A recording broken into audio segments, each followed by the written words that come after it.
Democrats roll out their climate change plans, and it is a full-scale disaster. I'm Ben Shapiro. This is The Ben Shapiro Show.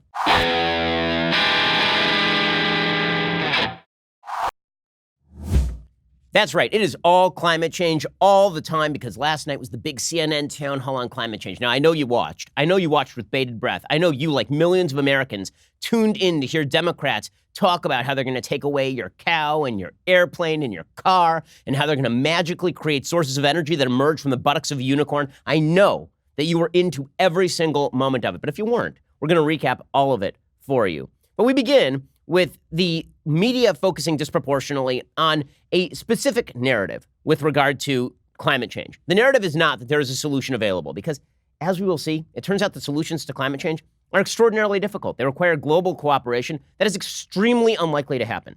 The fact is that whatever climate change is going to happen is largely baked into the cake already. There's future climate change that theoretically could be prevented by collective action, but collective action is incredibly difficult when you have developing countries that are seeking to better the lives of their citizens, like China or India or Brazil, for example. But what the media have decided to focus on in the absence of solutions is the problem. Right? And this is how you know that people aren't serious about solving a problem. When everybody focuses in on diagnosing the problem and how bad the other guy is, then this means they don't have a solution. There's a guy I'm friendly with named Adam Grant. He teaches over at University of Pennsylvania, Wharton Business School. And he once said to me that if you want to have a useful conversation, start with the solutions. If you want to have a useless conversation, start with the problems. Naturally, most of our politics starts with the problems. Most of our politics is now about, well, I diagnose this as a problem, and then I don't have a solution. But you aren't even diagnosing it properly, and that means you're bad. Well, politics is not the business of diagnosing problems. Politics is the business of providing solutions to those problems. And if you have no solution, then your diagnosis is fairly useless. So what the media have decided to do, what Democrats have decided to do, because the solutions to climate change are not easy, and also they are not really doable in the way that Democrats are talking about, and they inflict enormous pain on the American public the way Democrats are talking about them. Instead, they have an alternative narrative. And the alternative narrative is Republicans are science deniers. They are climate change deniers. Now, you'll notice that isn't an argument for a solution. That is not an actual solution being provided. That is not an answer. That is just, we are superior. We are better because we understand science. And you are a science denier. And so they focused in on the Trump administration with this. Now, Trump does make that easy when he says things like climate change is a Chinese hoax and all of that. Now, I don't believe that climate change is a Chinese hoax. I think that climate change is happening. I think that the majority of climate change is man-caused. The reason I think that is because even people like Roy Spencer, who's frequently quoted on other talk radio programs, who studies this sort of stuff and is considered a climate change skeptic, even he suggests that well over 50% of climate change on planet Earth is at this point human activity caused. And he's what we call a lukewarmer. And the vast majority of people who are quoted by the right, who are credible scientists, are lukewarmers, meaning that they believe that the climate is changing. They don't know quite how much. They are not sure what the sensitivity of the climate is to carbon emissions, but they are not going to deny that the climate has indeed been getting warmer over the course of the last century and a half, and that man-made activities are linked to this. Bjorn Lomborg feels this way, for example. Okay, in a second, we're going to discuss how what the left does is ignore all of that in favor of this narrative that the Republicans just deny science wholesale, and they focus in on the most egregious examples of this to get outraged, to gin up the idea that Republicans are backwards and that they are cave dwellers and all the rest of this.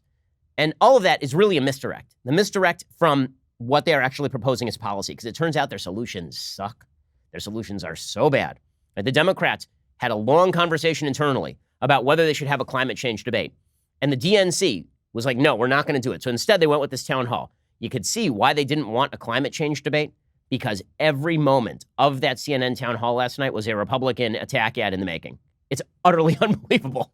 We'll get to that in just 1 second. First, let's talk about how you make your blinds better looking. And by the way, save on your energy bills. How? Well, you get good blinds. Okay, now I know you don't think about the blinds that you have in your house. Instead, you sort of walk in, you're like, things, they look pretty good, but it still feels a little dingy. That's because you're not thinking about the window coverings. If you took a look at your blinds, you'd be like, and then you would want to replace them. And then when you want to replace them, you would check out Blinds.com, because Blinds.com makes it really fast and really easy to shop for the best blinds on the market, which is why I like them. With 15 million windows covered, over 30,000 five-star customer reviews, Blinds.com is America's #1 online retailer for affordable, quality, custom window coverings. Blinds are a simple, effective way to make a home beautiful. Again, they can greatly increase the beauty and the efficacy of your home. And they make it really easy for you. Blinds.com makes it fast and easy. Every order gets free samples, free shipping, a free online design consultation. Plus, if you screw it up, Blinds.com will remake your blinds for free. So there really isn't even any risk on that. And they've made it supremely easy for you. For a limited time, my listeners get $20 off at Blinds.com when you use promo code BEN. Again, that's Blinds.com, promo code BEN for $20 off. Faux wood blinds, cellular shades, roller shades, and more. Blinds.com, promo code BEN. They make it user-friendly from soup to nuts. It's fantastic. Check it out. Blinds.com, promo code BEN. Save $20. Rules and restrictions do apply. Okay, so as I say, the narrative that the media wish to draw, instead of getting into the actual hard-nosed facts about climate change, is that Republicans deny climate change wholesale, and therefore they are stupid and evil and terrible. And as I say, President Trump tends to play into this because he says things like climate change is a Chinese hoax and all of this. Well, yesterday was another opportunity for the Democrats to smack Trump, and smack them he did. That was because President Trump did this press conference about Hurricane Dorian. And it was a bizarre press conference because he held up an outdated chart of the storm path for Hurricane Dorian, which showed the possibility of Hurricane Dorian hitting the entire state of Florida. And then someone had taken a Sharpie and marked in on the map that Hurricane Dorian could swing into Alabama. And they did this presumably because Trump had said that Hurricane Dorian could swing into Alabama. Well, as it turns out, Hurricane Dorian turned north. It didn't turn west. And therefore, there was really no shot that it was going to enter Alabama, apparently. Instead, it was going to move up the coast into North Carolina.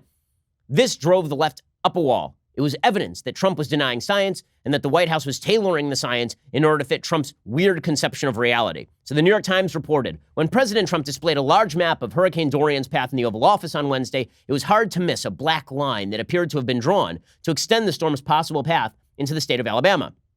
That might have been intended to bolster Mr. Trump's claim on Sunday when he tweeted that in addition to Florida, South Carolina, North Carolina, Georgia, and Alabama will most likely be hit much harder than anticipated. Never mind that the Alabama office of the National Weather Service quickly responded to Mr. Trump's original claim by insisting Alabama will not see any impacts from Dorian. We repeat, no impacts from Hurricane Dorian will be felt across Alabama. The system will remain too far east. So, did Mr. Trump, who frequently uses black Sharpie pens to sign legislation, add the mark to justify his unfounded claim about the dangers faced by residents of the Cotton State? Or did someone else in his administration clumsily modify the map so that it would appear to back up the president?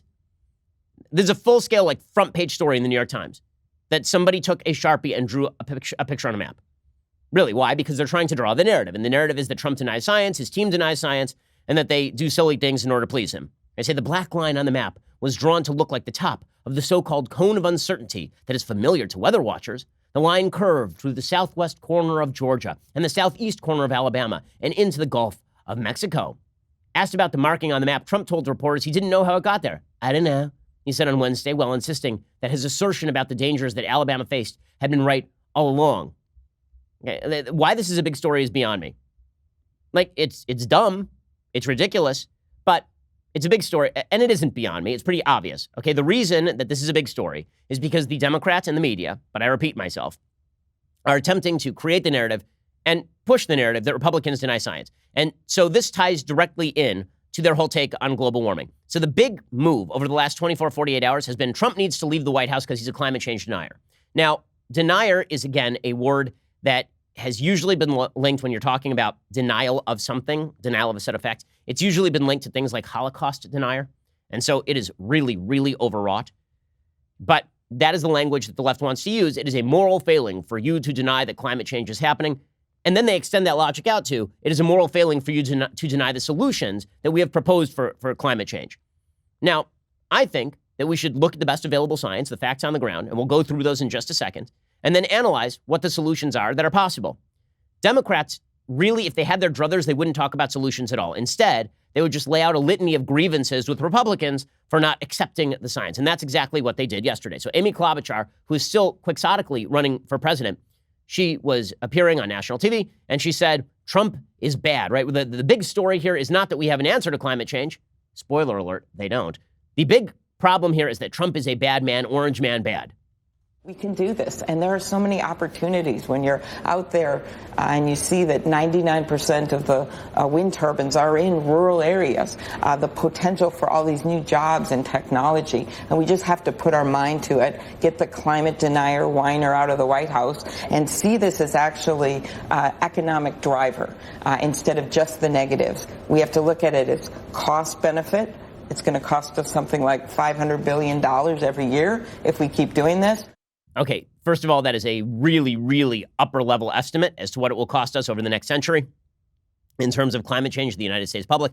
But the key there is the point that she's making. Trump is climate change denier. And as we'll see, this is the Democrats' main thrust, because when it comes down to the actual conversation that matters, namely solutions, Democrats not only have nothing, they have a bunch of ideas that are wildly unpopular with the American people because the ideas, frankly, suck and are ineffective. We'll get to that in just 1 second. First, let's talk about credit card debt. So the fact is, credit card debt ain't going away. Okay, Bernie Sanders ain't relieving anybody's credit card debt because that would be nuts. It is also true that it's possible that you bought into a credit card thinking you could pay it off, and now you have all this credit card debt. It's raking in at 20% interest rate a month, and it's just terrible. And you need to do something about it as a responsible adult. Well, don't wait for the government to come save you. Instead, figure out a responsible way to pay off your debts. The best way to do that would be to go to Lending Club. Lending Club allows you to consolidate your debt or pay off credit cards with one fixed monthly payment. Lending Club has helped millions of people regain control of their finances with affordable fixed-rate personal loans. No trips to a bank, no high-interest credit cards. Just go to lendingclub.com. Tell them about yourself and how much you want to borrow. Pick the terms that are right for you. If you're approved, your loan is automatically deposited into your bank account in as little as a few days. Lending Club is the #1 peer-to-peer lending platform with over $35 billion in loans issued. Go to lendingclub.com/Ben. Listen, it's really easy to get into credit card debt. I have a lot of friends who have done it.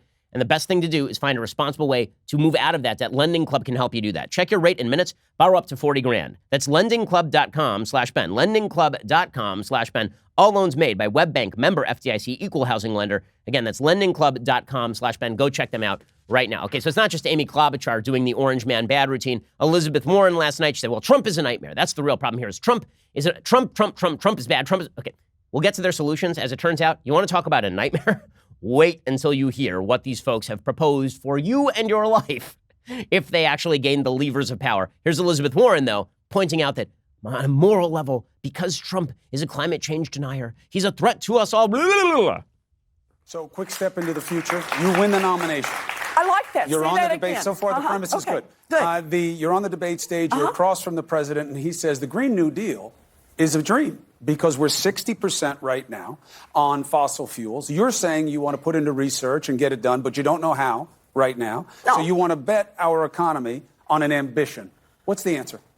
He says the Green New Deal is a dream. I'm assuming he says it. I don't know what he'd say. It may not be that I'm nice. just saying where he is right now is a nightmare.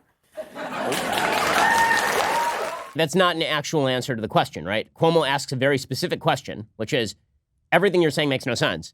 And she's like, well, you're a nightmare. Ooh. And she just counts on the fact that it's a bunch of clapping seals in the audience.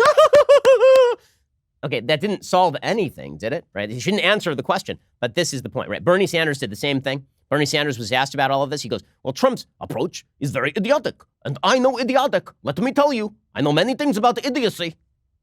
So, yeah, I mean, I think it is just idiotic, if you like, that a president takes has that type of approach toward climate change. And again, it is, forget the word idiot, it is so dangerous. It is dangerous. We are the most powerful country on earth. We should be leading the world. Right. This is all vague crap, right? We'll lead the world. We need to do something. It's dangerous. Are you hearing a solution anywhere in here? As we will see. I keep pitching this forward because, man, when you hear what the Democrats want to do to you, that is going to be really unpleasant.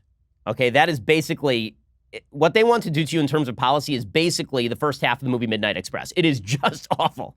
And nothing good is happening if the Democrats get control of the policy on climate change. And by the way, it's not going to help climate change, as we are about to see. Okay, and then the other thing that Democrats do is they say, well, it's a crisis. We have 11 years left. And if you don't take it seriously, then you're part of the problem. Here's Julian Castro desperately vying for attention saying, we have 11 years left. It is fun to watch the clock tick down for Democrats. We have 12 years left. No, it's 11. No, it's 10. No, it's 1 minute. If we don't solve climate change in the next 1 minute, we'll all die. here's the reality. The climate's going to change over the next century. We're going to put into place adaptation and mitigation. Not everybody is going to die. There will be costs to climate change. Those costs will largely come at the expense of people who have to move. They will largely come at the expense of some of the mitigation efforts that we're going to have to put in place, building new seawalls, geoengineering, and all the rest. You know what will survive? Humanity. It's going to be okay. It's going to be okay. It'll cost us money. It ain't going to destroy the world. But that's not a pitch. So Julian Castro is like, no, we have 11 years to solve this thing. Well, then I hope he's made his will, because guess what? None of the solutions Democrats propose are a thing. Looking back with the challenge that we have, right, with this UN report that says now, I guess it's 11 years that we have left. It was 12 years in 2018 when they released it. I think many of us look back and say, wow, the earlier we could start, the better. So, of course, if I were mayor of San Antonio again, would I approach things a little bit differently? Yeah, perhaps. Okay, guess what? He wouldn't. If you're mayor of San Antonio again, he wouldn't approach anything differently, because people of San Antonio were not going to be super into the answers that the Democrats are providing. Okay, so before we get to the answers Democrats are providing, I want to do a basic look at the science of climate change, because there are too many people, I think, on the right who are under the misimpression that climate change is a complete fiction, that it's not happening at all. This was pushed yesterday by a guy named James Taylor over at Real Clear Energy, who is director of the Arthur B. Robinson Center for Climate and Environmental Policy at the Heartland Institute, which does do some good work. And he has a piece yesterday talking about the idea that climate change is particularly a hoax. He says, when American climate alarmists claim to have witnessed the effects of global warming, they must be referring to a time beyond 14 years ago. That is because there has been no warming in the United States since at least 2005, according to the updated data from the National Oceanic and Atmospheric Administration. In January 2005, NOAA began recording temperatures at its newly built U.S. Climate Reference Network. USCRN includes 114 pristinely maintained temperature stations spaced relatively uniformly across the lower 48 states.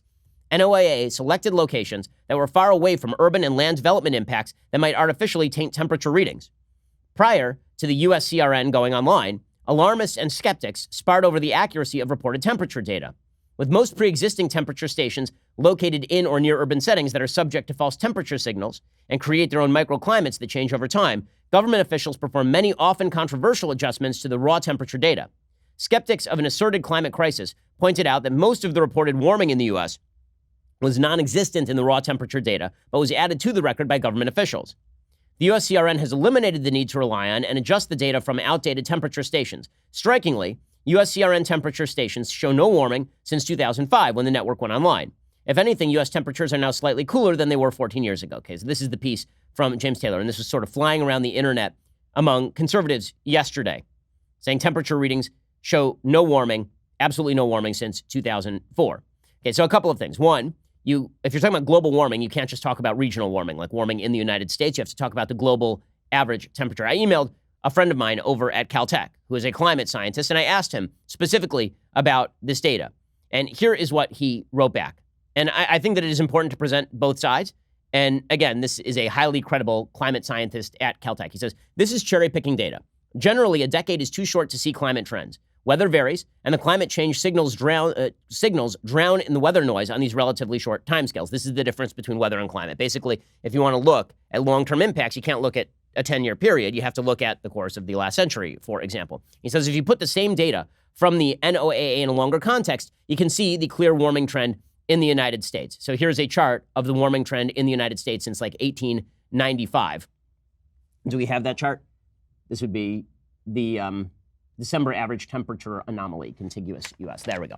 So this is a chart from the NOAA. If you can't see this, what you see is since 1900, there has been an increase in temperature. This is particularly, it warmed for the first half of the century a little bit, and then it sort of maintained a little bit of coolness through the 50s and the 60s, and then it starts climbing pretty radically all the way to 2020, right? So you have to lengthen the time period so you can see better exactly what is going on. He says, even if you want to focus only on recent temperatures from quote unquote good stations, you see an upward trend in minimum temperatures.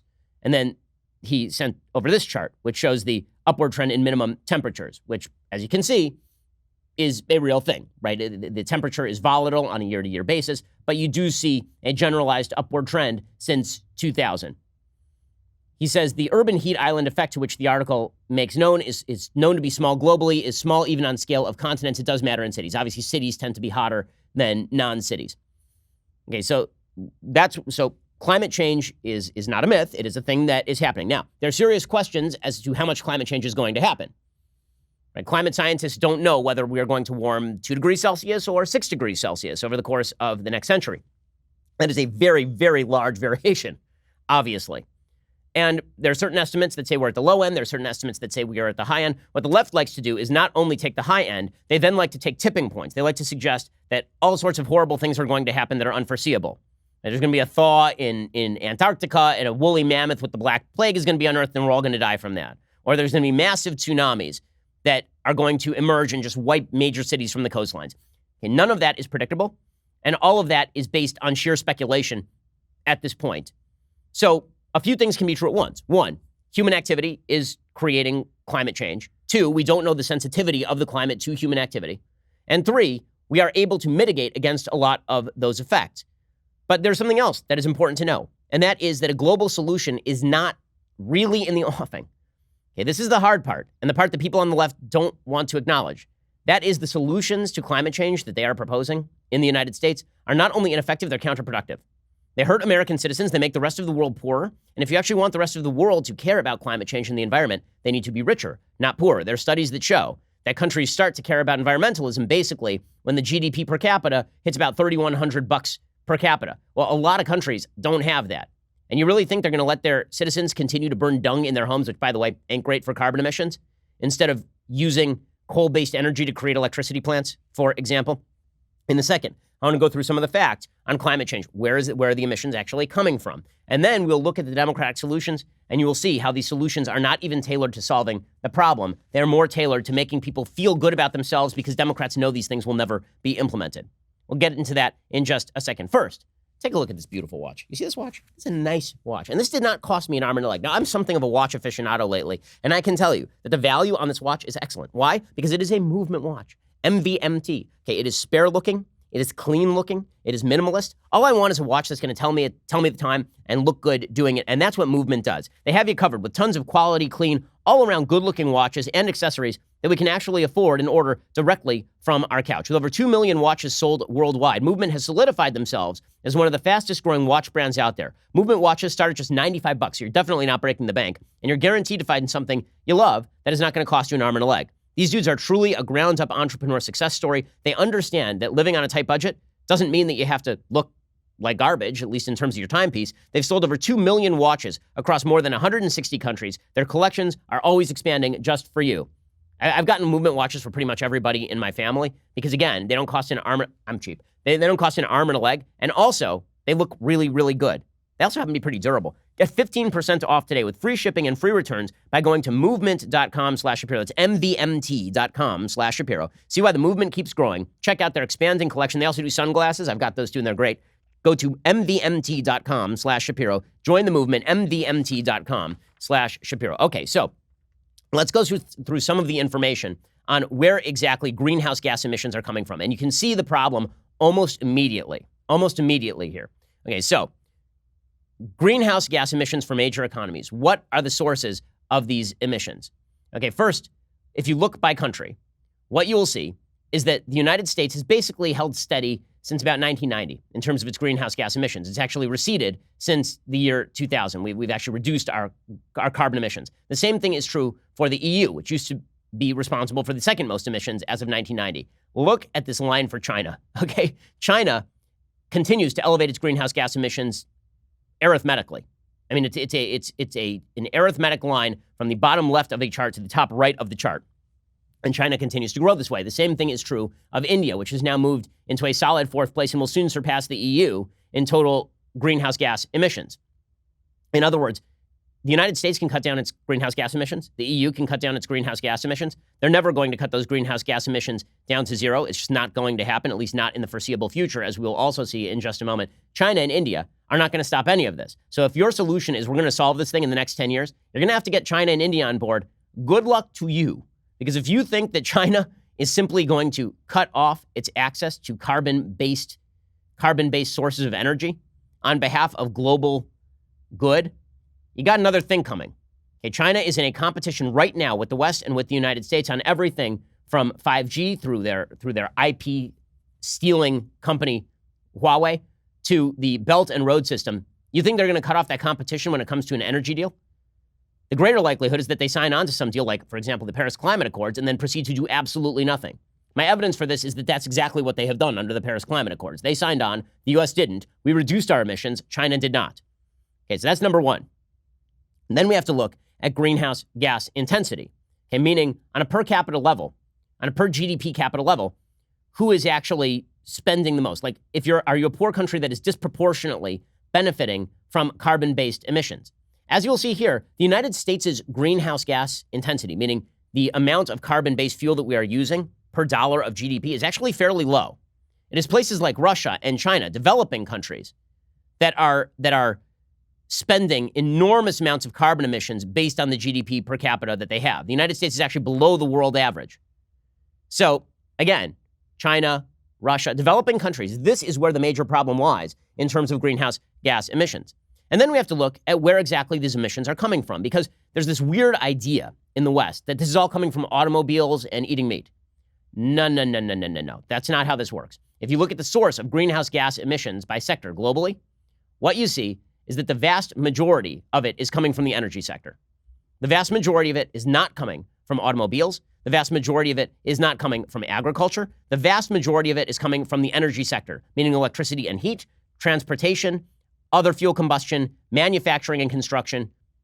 Right? That 72% of all emissions are not coming from, for example, agriculture or land use change in forestry or waste or industrial processes. It's coming from actual energy grids, like people who are trying to live in the world. Okay, which means that if you are looking to cut down on greenhouse gas emissions, then that should be the sector you're targeting.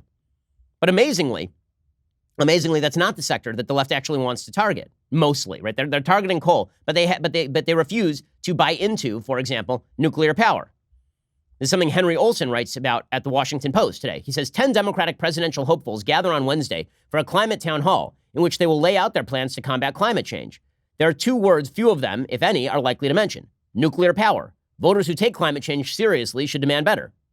Climate change activists tell us that the planet's future is at stake if we don't act now. But nuclear power expansion is notably absent from 3 of the 4 leading Democratic candidates' climate action plans: Warren, Harris, Bernie. So Warren and Harris don't mention it at all. Sanders does mention nuclear power, and he says he will stop construction of all nuclear power plants and place a moratorium on renewing licenses for existing ones. Now, as you will see, this is complete idiocy, because here is a chart of the actual cost. This is the one that we just pulled, guys.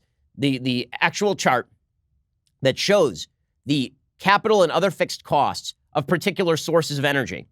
What you will see here is that by far, the capital and other fixed costs, the lowest source of available energy, is conventional combined cycle natural gas, right? Natural gas is the cheapest thing to draw out, which is why fracking is so popular right now. It is also true that the emissions rate of fracking and natural gas is significantly lower than that of conventional coal, for example, which is one of the reasons why the United States has reduced emissions. Fracking has actually led to a reduction in carbon emissions in the United States, because when you contrast natural gas with conventional coal, natural gas is significantly more carbon efficient than conventional coal. Then you get to the actual costs of the other sources of energy, and what you see is that conventional coal costs, the estimates of cost in the near-term electricity generation, and they are measuring basically cost per unit.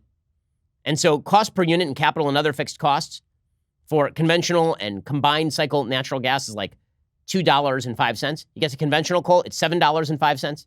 Wind is $9.70. Geothermal is $9.22. Right? Then you get up into solar. You're talking about like $21. You're talking about solar thermal, $31. Advanced natural gas is a lot lower. It's closer to conventional natural gas. So what advanced nuclear is not nearly as high as solar or solar thermal.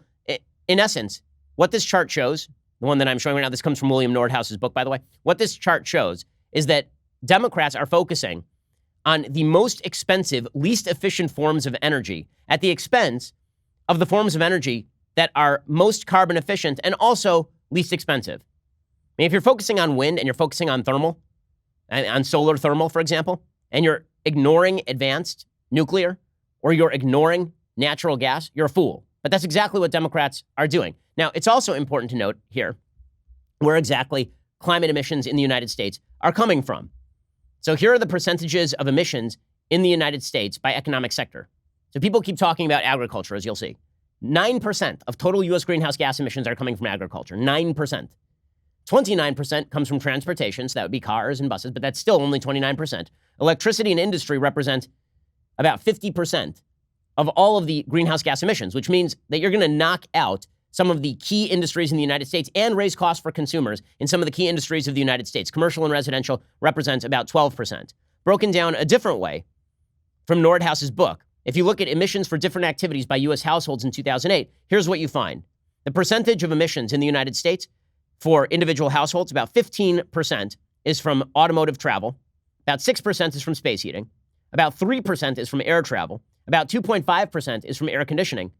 Everything else, including non-household, is about 64%, meaning that the vast majority of the things that the Democrats are targeting are not the things that are actually going to affect the carbon emissions, right? And here's the problem. The problem is that there are no good solutions for any of this, because as that chart shows, the one that shows you about the alternative sources of energy and their relative costs, there ain't nothing great coming directly on the horizon. William Nordhaus, the current Nobel Prize winner in economics, writes in his book, Climate Casino, quote, "The central question going forward is the prospect for economical low-carbon electricity. Wind is the only mature low-carbon technology. It is 50% more expensive than the best existing technology. Moreover, its capacity is limited in the United States. The other promising technologies with the possibility of large-scale deployments are, from least to most expensive, advanced natural gas with carbon capture and storage." This is where you create machinery that helps basically capture the carbon emissions from natural gas, advanced nuclear power, and advanced coal with carbon capture. These are 50 to 100% more expensive than the most economical existing technology. So even these ones are way more expensive than just natural gas for itself. Natural gas is the cleanest of the fossil fuels, says Nordhaus, emitting about half as much CO2 per kilowatt hour as coal when burned for electricity generation. Shifting a greater fraction of electricity to natural gas is an important way of reducing CO2 emissions. Guess what Democrats want to do? Some of them are, they say they want to kill the natural gas industry. They're not interested in nuclear power, but they want to stop you from eating meat and using plastic straws. If all this sounds like stupid virtue signaling that is not designed to actually solve the problem, that's because it is stupid virtue signaling that is not designed to solve the problem. And it's because Democrats know they're never going to do any of this crap. Okay, we're going to go through the Democrats' climate change plans at long last in just 1 second. First, there are a lot of options when it comes to shaving products. You go into the store, you're not sure what to buy.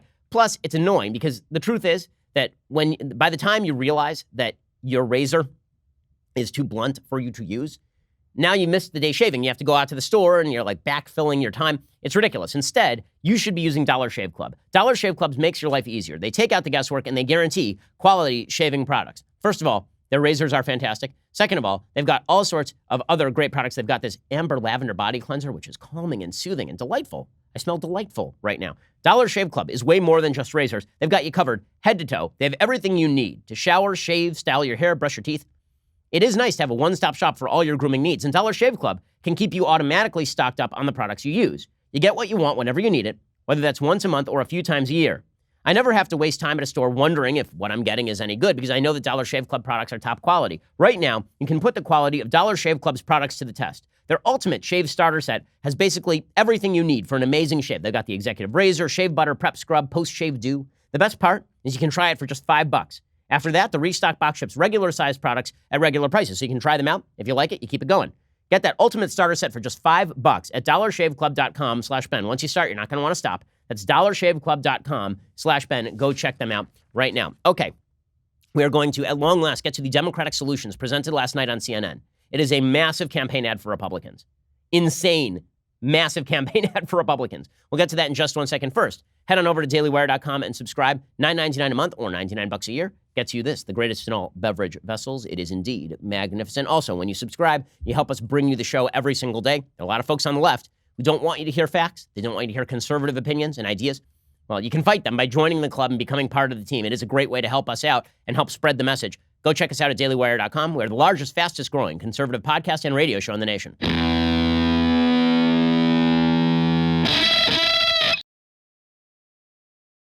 Alrighty, so now, at long last, we get to the Democrats' plans on climate change. As I say, what Democrats would prefer to do is say Republicans are denying the science. I just ran you through all the science. All of the things that I just quoted are things from people who are deep believers in climate change, people who are deeply concerned about climate change. They are from books from Nobel Prize winners. They are studies from the National the NOAA, the National Oceanographic and Atmospheric Administration. Right? These are all data based on the same data that folks in the Democratic Party are using. And what I'm saying is that the only way to fight climate change in reality is going to end up being, over the next century, investing in new technologies, which is already happening, and investing in geoengineering, right? Trying to take tactics that mitigate climate change, not by destroying people's quality of life, but by actively trying to change the climate. Right? The only one who I heard talk about this at all yesterday was Andrew Yang, my boy Andrew Yang. Okay, there's going to be mitigation effects, people attempting to build seawalls and move infrastructure. Right? That's what's going to end up happening in reality. Then there's all the pie-in-the-sky crap Democrats are talking about, which is not going to accomplish anything, which means this is all about virtue signaling. So we're going to go through candidate by candidate and show you what they say. So Joe Biden, last night, he said the Green New Deal, as in like AOC's Green New Deal. You know, the Green New Deal that was supported by 0 senators, including co-sponsors of the Green New Deal. He says that doesn't go too far. You know, her $93 trillion plan for the United States economy. Biden says that doesn't go too far. Now, the reason he's saying this, of course, is because he is trying to force Republicans into a position of saying that they don't care at all about climate change. He's trying to do with climate change what Democrats are doing with guns right now, which is we disagree on the solutions to the problem, but that means I'm denying the problem, according to the left. So according to Joe Biden and the left, if I say that your stupid solutions are not, in fact, solutions, they're just dummy garbage, then that's because I'm a denier. That's Joe Biden's shtick here. You're not saying that you support everything in the original Green New Deal. Do you think it goes too far? Is it unrealistic, promising too much? No, it's not. But here's what it is. It doesn't have a lot of specifics. But the reason, I don't know, I'm not opposed to the Green New Deal. What I did was went, I thought, beyond, at least in more detail, what the Green New Deal is calling for. How to do the things we need to do, when they have to be done, how quickly we should move, how much we should invest, et cetera. Okay, except that he doesn't actually call for any specificity. He just wants to say that the Green New Deal is a good idea. So, because when he gets specific, here's where all the attack ads for Trump start. Last night was a fantastic night for President Trump. Listen to Joe Biden say he's going to shut down every coal plant in the country. You think this is going to go well? He's not going to invest in advanced carbon capture technology for coal plants. He is not going to talk really about how to move those jobs. Instead, we're just going to have to shut down all the coal plants in the United States. Now, the United States is responsible on a global level for about 15% of all carbon emissions. So he's now talking about wiping an entire sector off the face of the American economy. And that sector, by the way, is already in trouble, largely because of technological advances. But he's talking about forcibly killing that sector from above to the tune of what? Maybe 3% of total carbon emissions on planet Earth? Like that would be a real high-end estimate. Here's Joe Biden. We set out the rules for what kind of plant, coal burning plants. No one's going to build another coal burning. We've got to shut the ones down we have, but no one is going to build a new one. Guess what? They're not efficient. Okay, well, he is right that the coal plants are not efficient, that you'd be better off building natural gas plants. There's only one problem, and nuclear plants probably. One problem. The same Democrats who are talking about getting rid of coal plants are also avoiding the talk about how exactly they're going to build a new plant. You're not building a wind farm to replace those coal plants. It is just not happening. And then Biden says, you know what? We'd like to reach a point where everyone drives electric cars. That's my plan. Electric cars. There's only one problem with that, which is that electric cars ain't going to do the job. Here's a study from National Geographic, circa 2014. Electric cars can help limit reliance on imported oil and take a bite out of air pollution from urban traffic jams. But as surefire ammunition against climate change, a new study finds, they come up short. The study attempted to take a big picture view, analyzing the ripple effects of electric vehicles on the U.S. energy system, including possible changes in emissions of key air pollutants like heat-trapping carbon dioxide. The team of researchers, led by Joseph DeCarolis, assistant professor of civil, construction, and environmental engineering at North Carolina State University, created a model to look at the complex interplay among fuel prices, battery costs, government policies, and adoption of electric cars in the coming decades. The team modeled 108 scenarios. The new model they reported that even in scenarios that yield the highest levels of electric vehicle deployment, plug-ins and hybrids would make up no more than 42% of all U.S. passenger vehicles in 2050 and would reduce overall emissions by a slim margin. But good news, Joe Biden wants to force you to drive one of these newfangled smart cars. Will there be a point, or would you like there to be a point, and if so, when, that everybody drives an electric car or has to drive an electric car? Well, I think, look, that's going to be based upon whether or not we can make it economically feasible. And it is economically feasible. Because guess what? Everybody knows where the world's going. We have to take combustion engine vehicles off the road as rapidly as we can. But that also can create a significant number of jobs and opportunities for people. No, actually, it's going to take away a significant number of jobs because it turns out that American heavy industry and car companies are generally in the business of building light trucks. Okay, the manufacturing in the United States is disproportionately not in the electric vehicle industry. It also happens to be the case that, as we already referred to, only about 15% of household emissions in the United States come courtesy of your car. So that actually doesn't solve the problem. So what does solve the problem, according to Joe Biden? A carbon tax. Now, the truth is that if you had a global carbon tax to artificially raise the price of carbon emissions, then that would be an effective way, presumably, of lowering carbon emissions. There's one small problem with that. Do you think that China and India are going to sign on to a global carbon tax? Do you think developing countries are going to be into this? You think this is a thing that's going to happen? There are a lot of people who advocate for this, including William Nordhaus, who I talked about earlier, this global carbon tax.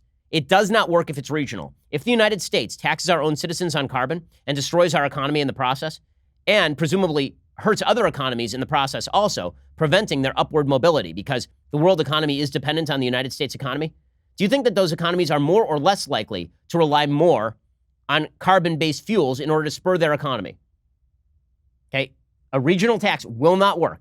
You need a global tax. Guess what's a thing that is not happening? Any of this. Here's Joe Biden talking about why we need a carbon tax anyway. Would you support a carbon tax? Some other candidates say they would. Yeah, no, I would. But here's what we have to do. Look, the bottom line of this is what we have to do is we have to understand that you need to be able to bring people and countries and interests together to get anything done. You can have the plans are great, but executing on those plans is a very different thing. We make up, it is the existential threat of not this generation, but the whole world. The existential threat that exists if we don't move on it. Okay, well, guess what? China ain't moving on it. That's why, listen, everyone who is serious about this topic, it's funny. There's almost like an Oreo cookie effect to knowledge about climate change. It goes somewhat like this. When you don't know a lot about climate change, you assume there really is not a lot we can do. Then you know a little bit, and you're like, there's so much we can do, man. We can solve this thing. Then you know a lot about climate change, you're like, there's not that much we can do. I mean, unfortunately, because the collective action problem is too grave, and also because all of these little measures that the Democrats are talking about taking do not solve the problem, do harm the economy, and are politically unfeasible. I mean, Bernie Sanders is at least honest about this stuff, right? Bernie Sanders is like, I'm just going to ruin your life. That's the wonderful thing about Bernie Sanders. He doesn't even attempt to sell it. Bernie's like, yes, I'm going to raise your taxes. Yes, I'm going to make you stop eating meat. Yes, I'm going to take your car. Yes, I'm going to take away your airplane. I won't do any of those things. I still want my pudding, but you should do all of those things. Now, let's talk about raising your taxes. Sounds like a great idea, right? Let's do this thing. We have a moral responsibility to act and act boldly. And to do that, yes, it is going to be expensive. And when we do that, you're going to have a lot of taxpayers out there who will be paying more in taxes. You'll have people who are not getting food stamps and so forth. Would you guarantee to the American public tonight that the responsibility for $16.3 trillion, which is a massive amount of money, wouldn't end up on taxpayers' shoulders? Well, it'll end up on some taxpayers' shoulders. If you are in the fossil fuel industry, you're going to be paying more in taxes, that's for sure. Okay, so number one, whenever Elizabeth Warren did the same routine, right? Elizabeth Warren said, the fossil fuel companies are going to pay for this. It'll be the fossil fuel companies, right? Fossil fuel companies want us to talk about straws and cheeseburgers, but really they're the ones who have to pay. Okay, do you think that's not going to get passed on to you, the consumer? In the same way that a tariff gets passed on to you, the consumer, if you tax the fossil fuel industry, you really think they're just going to keep the price the same? Of course not. And that's the part she's not telling you. There are a lot of ways that we try to change our energy consumption and our pollution. And God bless all of those ways. Some of it is with light bulbs, some of it is on straws, some of it, is on cheeseburgers, right? But understand, this is exactly what the fossil fuel industry hopes we're all talking about. 70% of the pollution, of the carbon that we're throwing into the air comes from 3 industries, and we can set our targets and say by 2028, 2030, and 2035, no more. Okay, you can set those targets, and guess what? It ain't going to happen because those costs are going to get passed on to the American consumer. That's the part that she is not telling you about. Now, again, at least you got to appreciate Bernie because he just puts it out there, man. So yesterday, Bernie Sanders was asked about overpopulation, okay, which, again, has not been a problem historically on planet Earth. And there's a lot of Malthusian theory going around for centuries about how we were going to overpopulate the Earth. There'd be mass die-offs. Paul Ehrlich famously wrote a book called The Population Bomb in the late 1960s, suggesting that billions would die of starvation and hunger instead. People are living more prosperously than they ever have, and there are almost 8 billion of us on planet Earth. Okay, but nonetheless, this has become a sort of rote point of contention on the left. It's become just a talking point on the left that there are too many people. Bernie Sanders, he just lays it out there. He's like, well, you know what? If we have a problem with carbon emissions, let's just kill all the poor people. They may not be born yet. As long as they're not born yet, we can kill the poor. Once they are born, we guarantee them all sorts of rights. But if they're unborn, then we should probably pay to have them snuffed out in the womb. Boom, they're not the problem anymore. No babies, no carbon emissions, problem solved. Empowering women and educating everyone on the need to curb population growth seems a reasonable campaign to enact. Would you be courageous enough to discuss this issue and make it a key feature of a plan to address climate catastrophe? Well, Martha, the answer is yes. The Mexico City Agreement, which denies American aid to those organizations around the world that allow women to have abortions or even get involved in birth control, to me is totally absurd. So I think, especially in poor countries around the world, where women do not necessarily want to have large numbers of babies. Okay, in poor countries, we should fund abortion so that it helps climate change. That's a hell of a pitch right there. Remember 5 minutes ago when they were saying the pro-life movement is racist, which makes no sense at all? Bernie Sanders is openly stating he wants fewer poor brown babies around the world through abortion to fight climate change. That's not great, Bernie, but he spells it out. That's the one thing people love about Bernie is that dude just lays it right out there. Now, the thing people hate about Kamala Harris is that she is a pander bear, right? Kamala Harris just tries to pander. And so she is going over the top yesterday on this CNN town hall. She's like, yeah, we're going to ban everything, man. We're going to ban fracking. Now, as I just showed you through the charts, the most effective form of lowering carbon emissions in the United States right now is the substitution of natural gas for coal. Because natural gas is cheap and it is effective and it is a lot lower in terms of carbon emissions than coal. Naturally, she wants to ban fracking, which makes tons of sense, obviously.